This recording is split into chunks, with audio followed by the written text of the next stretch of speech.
मेरे प्यारे देशवासियों, नमस्कार। मन की बात के लिए मुझे आप सभी के बहुत सारे पत्र मिले हैं। सोशल मीडिया और नमो ऐप पर भी बहुत से संदेश मिले हैं। मैं इसके लिए आपका बहुत आभारी हूँ। इस कार्यक्रम में हम सभी की कोशिश रहती है कि एक दूसरे के प्रेरणादायी प्रयासों की चर्चा करें, जन आंदोलन से परिवर्तन की गाथा पूरे देश को बताएं। इसी कड़ी में मैं आज आपसे देश के एक ऐसे जन आंदोलन की चर्चा करना चाहता हूं जिसका देश के हर नागरिक के जीवन में बहुत महत्व है। लेकिन उससे पहले मैं आज की पीढ़ी के नौजवानों से, 24-25 साल के युवाओं से एक सवाल पूछना चाहता हूं। और सवाल बहुत गंभीर है और मेरे सवाल पर जरूर सोचिए। क्या आपको पता है कि आपके माता पिता जब आपकी उम्र के थे तो एक बार उनसे जीवन का भी अधिकार छीन लिया गया था? आप सोच रहे होंगे कि ऐसा कैसे हो सकता है, ये तो असंभव है। लेकिन मेरे नौजवान साथियों, हमारे देश में एक बार ऐसा हुआ था। ये बरसों पहले 1975 की बात है। जून का वही समय था जब इमरजेंसी लगाई गई थी, आपातकाल लागू किया गया था। उसमें देश के नागरिकों से सारे अधिकार छीन लिए गए थे। उसमें से एक अधिकार संविधान के आर्टिकल 21 के तहत सभी भारतीयों को मिला, right to life and personal liberty भी था। उस समय भारत के लोकतंत्र को कुचल देने का प्रयास किया गया था। देश की अदालतें, हर संवैधानिक संस्था, प्रेस, सब पर नियंत्रण लगा दिया गया था। सेंसरशिप की ये हालत थी कि बिना स्वीकृति कुछ भी छापा नहीं जा सकता था। मुझे याद है, तब मशहूर गायक किशोर कुमार जी ने सरकार की वाहवाही करने से इनकार किया तो उन पर बैन लगा दिया गया। रेडियो पर से उनकी एंट्री ही हटा दी गई। लेकिन बहुत कोशिशों, हजारों गिरफ्तारियों और लाखों लोगों पर अत्याचार के बाद भी भारत के लोगों का लोकतंत्र से विश्वास डिगा नहीं, रत्ती भर नहीं डिगा। भारत के हम लोगों में सदियों से जो लोकतंत्र के संस्कार चले आ रहे हैं, जो लोकतांत्रिक भावना हमारी रग रग में है, आखिरकार जीत उसी की हुई। भारत के लोगों ने लोकतांत्रिक तरीके से ही इमरजेंसी को हटाकर वापस लोकतंत्र की स्थापना की। तानाशाही की मानसिकता को, तानाशाही वृत्ति प्रवृत्ति को लोकतांत्रिक तरीके से पराजित करने का ऐसा उदाहरण पूरी दुनिया में मिलना मुश्किल है। इमरजेंसी के दौरान देशवासियों के संघर्ष का, गवाह रहने का, साझेदार रहने का सौभाग्य मुझे भी मिला था, लोकतंत्र के एक सैनिक के रूप में। आज जब देश अपनी आजादी के 75 वर्ष का पर्व मना रहा है, अमृत महोत्सव मना रहा है, तो आपातकाल के उस भयावह दौर को भी हमें कभी भी भूलना नहीं चाहिए। आने वाली पीढ़ियों को भी भूलना नहीं चाहिए। अमृत महोत्सव सैकड़ों वर्षों की गुलामी से मुक्ति की विजय गाथा ही नहीं, बल्कि आजादी के बाद के 75 वर्षों की यात्रा भी समेटे हुए हैं। इतिहास के हर अहम पड़ाव से सीखते हुए ही हम आगे बढ़ते हैं। मेरे प्यारे देशवासियों, हम में से शायद ही कोई ऐसा हो जिसने अपने जीवन में आकाश से जुड़ी कल्पनाएं न की हो। बचपन में हर किसी को आकाश के चांद, तारे, उनकी कहानियां आकर्षित करती हैं। युवाओं के लिए आकाश छूना सपनों को साकार करने का पर्याय होता है। आज हमारा भारत जब इतने सारे क्षेत्रों में सफलता का आकाश छू रहा है, तो आकाश या अंतरिक्ष इससे अछूता कैसे रह सकता है? बीते कुछ समय में हमारे देश में स्पेस सेक्टर से जुड़े कई बड़े काम हुए हैं। देश की इन्हीं उपलब्धियों में से एक है इन स्पेस नाम की एजेंसी का निर्माण। एक ऐसी एजेंसी जो स्पेस सेक्टर में भारत के प्राइवेट सेक्टर के लिए नए अवसरों को प्रमोट कर रही है। इस शुरुआत ने हमारे देश के युवाओं को विशेष रूप से आकर्षित किया है। मुझे बहुत से नौजवानों के इससे जुड़े संदेश भी मिले हैं। कुछ दिन पहले जब मैं InSpace के हेडक्वार्टर के लोकार्पण के लिए गया था, तो मैंने कई युवा स्टार्टअप्स के आइडियाज और उत्साह को देखा। मैंने उनसे काफी देर तक बातचीत भी की। आप भी जब इनके बारे में जानेंगे तो हैरान हुए बिना नहीं रह पाएंगे। जैसे कि स्पेस स्टार्टअप्स की संख्या और स्पीड को ही ले लीजिए। आज से कुछ साल पहले तक हमारे देश में स्पेस सेक्टर में स्टार्टअप के बारे में कोई सोचता तक नहीं था। आज इनकी संख्या 100 से भी ज्यादा है। ये सभी स्टार्टअप्स ऐसे ऐसे आइडिया पर काम कर रहे हैं जिनके बारे में पहले या तो सोचा ही नहीं जाता था या फिर प्राइवेट सेक्टर के लिए असंभव माना जाता था। उदाहरण के लिए चेन्नई और हैदराबाद के 2 स्टार्टअप्स हैं, अग्निकुल और स्काईरूट। ये स्टार्टअप ऐसे लॉन्च व्हीकल विकसित कर रही हैं जो अंतरिक्ष में छोटे पेलोड्स लेकर जाएंगे। इससे स्पेस लॉन्चिंग की कीमत बहुत कम होने का अनुमान है। ऐसे ही हैदराबाद का एक और स्टार्टअप ध्रुव स्पेस सैटेलाइट डिप्लॉयर और सैटेलाइट के लिए हाई टेक्नोलॉजी सोलर पैनल्स पर काम कर रहा है। मैं एक और स्पेस स्टार्टअप दिगंतरा के तनवीर अहमद से भी मिला था, जो स्पेस के कचरे को मैप करने का प्रयास कर रहे हैं।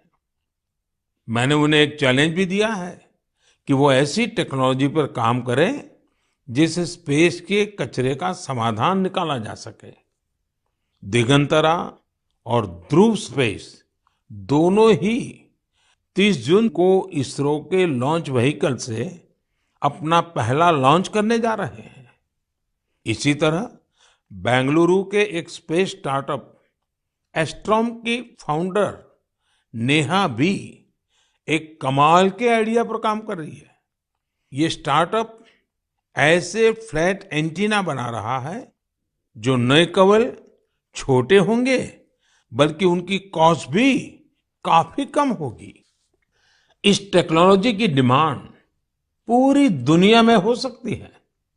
साथियों, इन स्पेस के कार्यक्रम में मैं मेहसाणा की स्कूल स्टूडेंट बेटी तन्वी पटेल से भी मिला था। वो एक बहुत ही छोटी सैटेलाइट पर काम कर रही है जो अगले कुछ महीनों में स्पेस में लॉन्च होने जा रही है। तन्वी ने मुझे गुजराती में बड़ी सरलता से अपने काम के बारे में बताया था। तन्वी की तरह ही देश के करीब 750 स्कूल स्टूडेंट्स अमृत महोत्सव में ऐसे ही 75 सैटेलाइट पर काम कर रहे हैं। और भी खुशी की बात है कि इनमें से ज्यादातर स्टूडेंट्स देश के छोटे शहरों से हैं।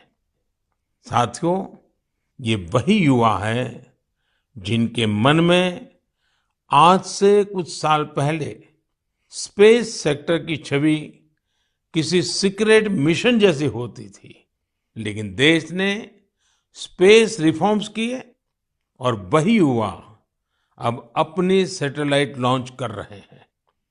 जब देश का युवा आकाश छूने को तैयार है, तो फिर हमारा देश कैसे पीछे रह सकता है? मेरे प्यारे देशवासियों, मन की बात में अब एक ऐसे विषय की बात जिसे सुनकर आपका मन प्रफुल्लित भी होगा और आपको प्रेरणा भी मिलेगी। बीते दिनों हमारे ओलंपिक गोल्ड मेडल विजेता नीरज चोपड़ा फिर से सुर्खियों में छाए रहे। ओलंपिक के बाद भी वो एक के बाद एक सफलता के नए नए कीर्तिमान स्थापित कर रहे हैं। फिनलैंड में नीरज ने पावो नुर्मी गेम्स में सिल्वर जीता। यही नहीं, उन्होंने अपने ही जेवलिन थ्रो के रिकॉर्ड को भी तोड़ दिया। कुओर्टोन गेम्स में नीरज ने एक बार फिर गोल्ड जीतकर देश का गौरव बढ़ाया। ये गोल्ड उन्होंने ऐसे हालातों में जीता जब वहां का मौसम भी बहुत खराब था। यही हौसला आज के युवा की पहचान है। स्टार्टअप से लेकर स्पोर्ट्स वर्ल्ड तक भारत के युवा नए नए रिकॉर्ड बना रहे हैं। अभी हाल में ही आयोजित हुए खेलो इंडिया यूथ गेम्स में भी हमारे खिलाड़ियों ने कई रिकॉर्ड बनाए। आपको जानकर अच्छा लगेगा कि इन खेलों में कुल 12 रिकॉर्ड टूटे हैं। इतना ही नहीं, 11 रिकॉर्ड्स महिला खिलाड़ियों के नाम दर्ज हुए हैं। मणिपुर की एम मार्टिना देवी ने वेट लिफ्टिंग में 8 रिकॉर्ड्स बनाए हैं। इसी तरह संजना, सोनाक्षी और भावना ने भी अलग अलग रिकॉर्ड्स बनाए हैं। अपनी मेहनत से इन खिलाड़ियों ने बता दिया है कि आने वाले समय में अंतर्राष्ट्रीय खेलों में भारत की साख कितनी बढ़ने वाली है। मैं इन सभी खिलाड़ियों को बधाई भी देता हूं और भविष्य के लिए शुभकामनाएं भी देता हूं। साथियों, खेलो इंडिया यूथ गेम्स की एक और खास बात रही है। इस बार भी कई ऐसी प्रतिभाएं उभर कर सामने आई हैं जो बहुत साधारण परिवारों से हैं। इन खिलाड़ियों ने अपने जीवन में काफी संघर्ष किया और सफलता के इस मुकाम तक पहुंचे हैं। इनकी सफलता में इनके परिवार और माता-पिता की भी बड़ी भूमिका है। 70 किलोमीटर साइकिलिंग में गोल्ड जीतने वाले श्रीनगर के आदिल अल्ताफ के पिता टेलरिंग का काम करते हैं, लेकिन उन्होंने अपने बेटे के सपनों को पूरा करने के लिए कोई कोर कसर नहीं छोड़ी। आज आदिल ने अपने पिता और पूरे जम्मू कश्मीर का सिर गर्व से ऊंचा किया है। वेट लिफ्टिंग में गोल्ड जीतने वाले चेन्नई के एल धनुष के पिता भी एक साधारण कारपेंटर है। सांगली की बेटी काजोल सरगार, उनके पिता चाय बेचने का काम करते हैं। काजोल अपने पिता के काम में हाथ भी बटाती थी और वेट लिफ्टिंग की प्रैक्टिस भी करती थी। उनकी और उनके परिवार की मेहनत रंग लाई और काजोल ने वेट लिफ्टिंग में खूब वाहवाही बटोरी है। ठीक इसी प्रकार का करिश्मा रोहतक की तनु ने भी किया है। तनु के पिता राजवीर सिंह रोहतक में एक स्कूल के बस ड्राइवर है। तनु ने कुश्ती में स्वर्ण पदक जीतकर अपना और अपने परिवार का, अपने पापा का सपना सच करके दिखाया है। साथियों, खेल जगत में अब भारतीय खिलाड़ियों का दबदबा तो बढ़ ही रहा है, साथ ही भारतीय खेलों की भी नई पहचान बन रही है। जैसे कि इस बार खेलो इंडिया यूथ गेम्स में ओलंपिक में शामिल होने वाली स्पर्धाओं के अलावा 5 स्वदेशी खेल भी शामिल हुए थे।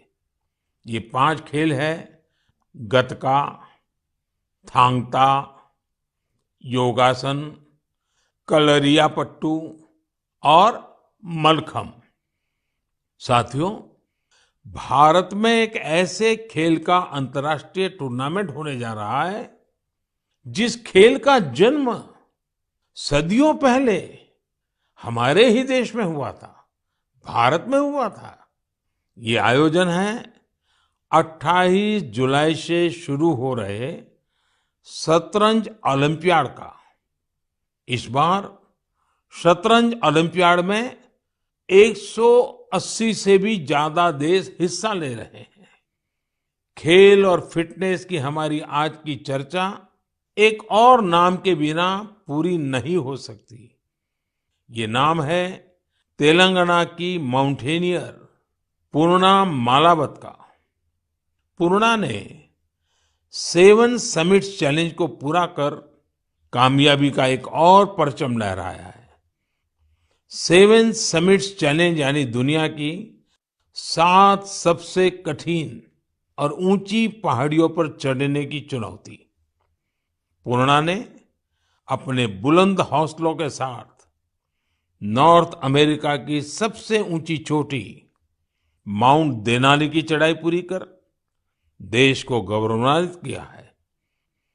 पूर्णा भारत की वही बेटी है जिन्होंने महज 13 साल की उम्र में माउंट एवरेस्ट पर जीत हासिल करने का अद्भुत कारनामा कर दिखाया था। साथियों, जब बात खेलों की हो रही है तो मैं आज भारत की सर्वाधिक प्रतिभाशाली क्रिकेटरों में उनमें से एक मिताली राज की भी चर्चा करना चाहूंगा। उन्होंने इसी महीने क्रिकेट से संन्यास की घोषणा की है, जिसने कई खेल प्रेमियों को भावुक कर दिया है। मिताली महज एक साधारण खिलाड़ी नहीं रही है, बल्कि अनेक खिलाड़ियों के लिए प्रेरणा स्रोत भी रही है। मैं मिताली को उनके भविष्य के लिए ढेर सारी शुभकामनाएं देता हूं। मेरे प्यारे देशवासियों, हम मन की बात में वेस्ट टू वेल्थ से जुड़े सफल प्रयासों की चर्चा करते रहे हैं। ऐसा ही एक उदाहरण है मिजोरम की राजधानी आइजवाल का। आइजवाल में एक खूबसूरत नदी है चिटे लुई, जो बरसों की उपेक्षा के चलते गंदगी और कचरे के ढेर में बदल गई। पिछले कुछ वर्षों में इस नदी को बचाने के लिए प्रयास शुरू हुए हैं। इसके लिए स्थानीय एजेंसियां, स्वयंसेवी संस्थाएं और स्थानीय लोग मिलकर save Chite Louis action plan भी चला रहे हैं। नदी की सफाई के इस अभियान ने वेस्ट से वेल्थ क्रिएशन का अवसर भी बना दिया है। दरअसल इस नदी में और इसके किनारों पर बहुत बड़ी मात्रा में प्लास्टिक और पॉलीथीन का कचरा भरा हुआ था। नदी को बचाने के लिए काम कर रही संस्था ने इसी पॉलीथीन से सड़क बनाने का फैसला लिया। यानी जो कचरा नदी से निकला, उससे मिजोरम के एक गांव में राज्य की पहली प्लास्टिक रोड बनाई गई। यानी स्वच्छता भी और विकास भी।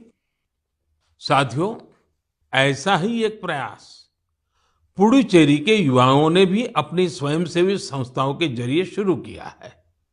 पुडुचेरी समंदर के किनारे बसा है।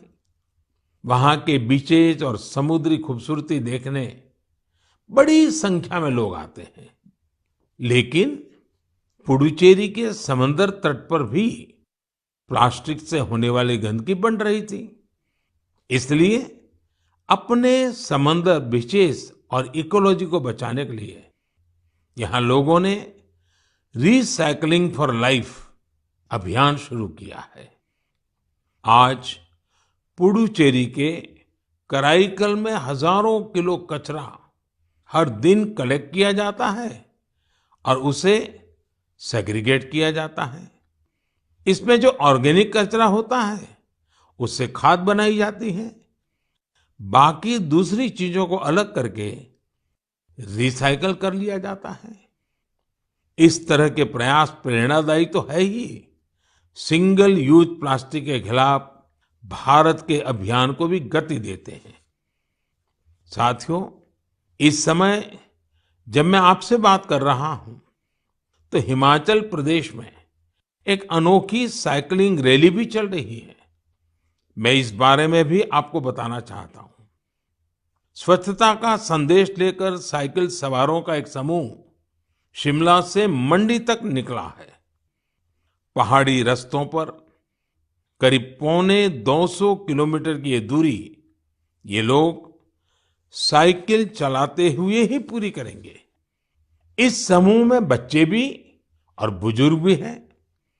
हमारा पर्यावरण स्वच्छ रहे, हमारे पहाड़, नदियां, समंदर स्वच्छ रहे तो स्वास्थ्य भी उतना ही बेहतर होता जाता है। आप मुझे इस तरह के प्रयासों के बारे में जरूर लिखते रहिए।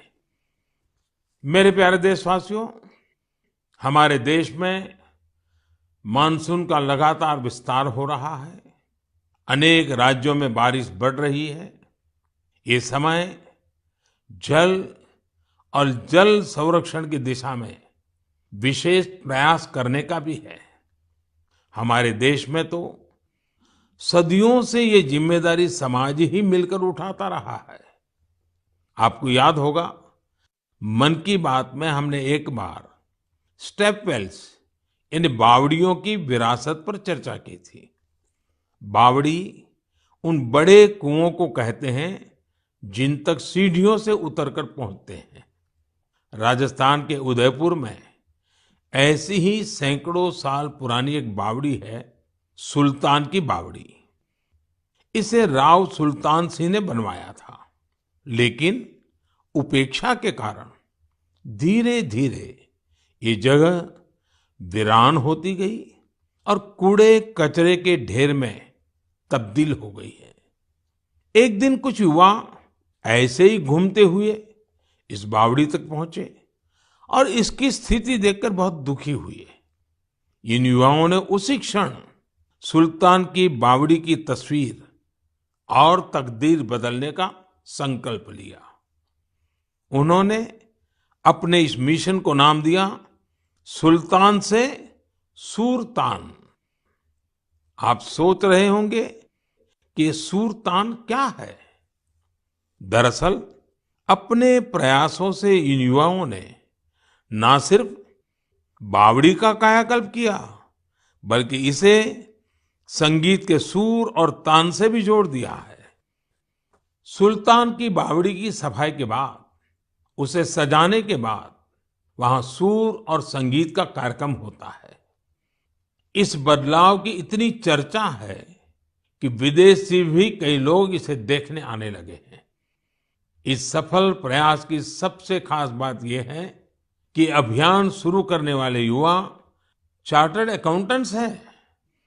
संयोग से अब से कुछ दिन बाद 1 जुलाई को चार्टर्ड अकाउंटेंट डे है।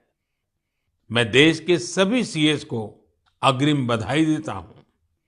हम अपने जल स्रोतों को संगीत और अन्य सामाजिक कार्यक्रमों से जोड़कर उनके प्रति इसी तरह जागरूकता का भाव पैदा कर सकते हैं। जल संरक्षण तो वास्तव में जीवन संरक्षण है। आपने देखा होगा आजकल कितने ही नदी महोत्सव होने लगे हैं। आपके शहरों में भी इस तरह के जो भी जल स्रोत हैं, वहां कुछ न कुछ आयोजन अवश्य करें। मेरे प्यारे देशवासियों, हमारे उपनिषदों का एक जीवन मंत्र है, चरैवेति चरैवेति चरैवेति। आपने भी इस मंत्र को जरूर सुना होगा। इसका अर्थ है चलते रहो, चलते रहो। ये मंत्र हमारे देश में इतना लोकप्रिय इसलिए है क्योंकि सतत चलते रहना, गतिशील बने रहना, ये हमारे स्वभाव का हिस्सा है। एक राष्ट्र के रूप में हम हजारों सालों की विकास यात्रा करते हुए यहाँ तक पहुंचे हैं। एक समाज के रूप में हम हमेशा नए विचारों, नए बदलावों को स्वीकार करके आगे बढ़ते आए हैं। इसके पीछे हमारी सांस्कृतिक गतिशीलता और यात्राओं का बहुत बड़ा योगदान है। इसलिए तो हमारे ऋषियों मुनियों ने तीर्थ यात्रा जैसी धार्मिक जिम्मेदारियां हमें सौंपी थी। अलग अलग तीर्थ यात्राओं पर तो हम सब जाते ही हैं। आपने देखा है कि इस बार चारधाम यात्रा में किस तरह बड़ी संख्या में श्रद्धालु शामिल हुए। हमारे देश में समय समय पर अलग अलग देव यात्राएं भी निकलती हैं। देव यात्राएं यानी जिसमें केवल श्रद्धालु ही नहीं बल्कि हमारे भगवान भी यात्रा पर निकलते हैं। अभी कुछ ही दिनों में 1 जुलाई से भगवान जगन्नाथ की प्रसिद्ध यात्रा शुरू होने जा रही है। ओडिशा में पुरी की यात्रा से तो हर देशवासी परिचित है। लोगों का प्रयास रहता है कि इस अवसर पर पुरी जाने का सौभाग्य मिले। दूसरे राज्यों में भी जगन्नाथ यात्रा खूब धूमधाम से निकाली जाती है। भगवान जगन्नाथ यात्रा आषाढ़ महीने की द्वितीया से शुरू होती है। हमारे ग्रंथों में आषाढ़स्य द्वितीय दिवसे रथ यात्रा इस तरह संस्कृत श्लोकों में वर्णन मिलता है। गुजरात के अहमदाबाद में भी हर वर्ष आषाढ़ द्वितीया से रथ यात्रा चलती है। मैं गुजरात में था तो मुझे भी हर वर्ष इस यात्रा में सेवा का सौभाग्य मिलता था। आषाढ़ द्वितीया जिसे आषाढ़ी बीज भी कहते हैं, इस दिन से ही कच्छ का नववर्ष भी शुरू होता है। मैं मेरे सभी कच्छी भाइयों बहनों को नववर्ष की शुभकामनाएं भी देता हूं।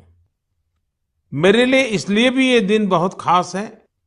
मुझे याद है आषाढ़ द्वितीया से एक दिन पहले यानी आषाढ़ की पहली तिथि को हमने गुजरात में एक संस्कृत उत्सव की शुरुआत की थी, जिसमें संस्कृत भाषा में गीत, संगीत और सांस्कृतिक कार्यक्रम होते हैं। इस आयोजन का नाम है आषाढ़स्य प्रथम दिवसे।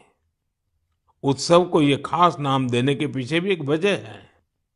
दरअसल संस्कृत के महान कवि कालिदास ने आषाढ़ महीने से ही वर्षा के आगमन पर मेघदूतम लिखा था।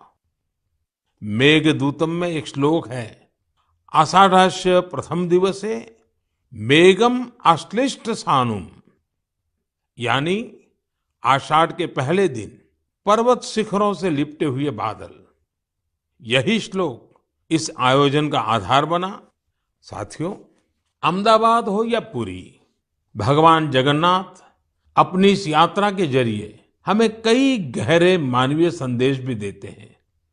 भगवान जगन्नाथ जगत के स्वामी तो है ही, लेकिन उनकी यात्रा में गरीबों, वंचितों की विशेष भागीदारी होती है। भगवान भी समाज के हर वर्ग और व्यक्ति के साथ चलते हैं। ऐसे ही हमारे देश में जितनी भी यात्राएं होती हैं, सब में गरीब, अमीर, ऊंच, नीच ऐसे कोई भेदभाव नजर नहीं आते हैं। सारे भेदभाव से ऊपर उठकर यात्रा ही सर्वोपरि होती है। जैसे कि महाराष्ट्र में पंढरपुर की यात्रा के बारे में आपने जरूर सुना होगा। पंढरपुर की यात्रा में कोई भी न बड़ा होता है न छोटा होता है, हर कोई वारकरी होता है, भगवान विट्ठल का सेवक होता है। अभी 4 दिन बाद ही 30 जून से अमरनाथ यात्रा भी शुरू होने जा रही है। पूरे देश से श्रद्धालु अमरनाथ यात्रा के लिए जम्मू कश्मीर पहुंचते हैं। जम्मू कश्मीर के स्थानीय लोग उतनी ही श्रद्धा से इस यात्रा की जिम्मेदारी उठाते हैं और तीर्थयात्रियों का सहयोग करते हैं। साथियों, दक्षिण में ऐसा ही महत्व सबरीमाला यात्रा का भी है। सबरीमाला की पहाड़ियों पर भगवान अयप्पा के दर्शन करने के लिए ये यात्रा तब से चल रही है जब ये रास्ता पूरी तरह जंगलों से घिरा रहता था।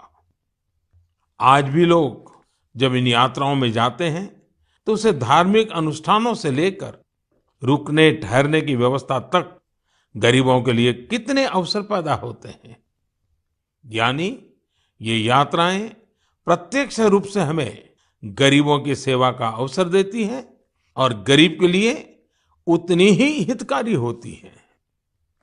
इसलिए तो देश भी अब आध्यात्मिक यात्राओं में श्रद्धालुओं के लिए सुविधाएं बढ़ाने के लिए इतने सारे प्रयास कर रहा है। आप भी ऐसी किसी यात्रा पर जाएंगे तो आपको अध्यात्म के साथ साथ एक भारत श्रेष्ठ भारत के भी दर्शन होंगे। मेरे प्यारे देशवासियों, हमेशा की तरह इस बार भी मन की बात के जरिए आप सभी से जुड़ने का ये अनुभव बहुत ही सुखद रहा। हमने देशवासियों की सफलताओं और उपलब्धियों की चर्चा की। इस सब के बीच हमें कोरोना के खिलाफ सावधानी को भी ध्यान रखना है। हालांकि संतोष की बात है कि आज देश के पास वैक्सीन का व्यापक सुरक्षा कवच मौजूद है। हम 200 करोड़ वैक्सीन डोज के करीब पहुंच गए हैं। देश में तेजी से प्रिकॉशन डोज भी लगाई जा रही है। अगर आपकी सेकंड डोज के बाद प्रिकॉशन डोज का समय हो गया है तो आप ये तीसरा डोज जरूर लें। अपने परिवार के लोगों को, खासकर बुजुर्गों को भी प्रिकॉशन डोज लगवाएं। हमें हाथों की सफाई और मास्क जैसी जरूरी सावधानी भी बरतनी ही है। हमें बारिश के मौसम में आसपास गंदगी से होने वाली बीमारियों से भी आगाह रहना है। आप सब सजग रहिए, स्वस्थ रहिए और ऐसी ही ऊर्जा से आगे बढ़ते रहिए। अगले महीने हम एक बार फिर मिलेंगे। तब तक के लिए बहुत बहुत धन्यवाद। नमस्कार।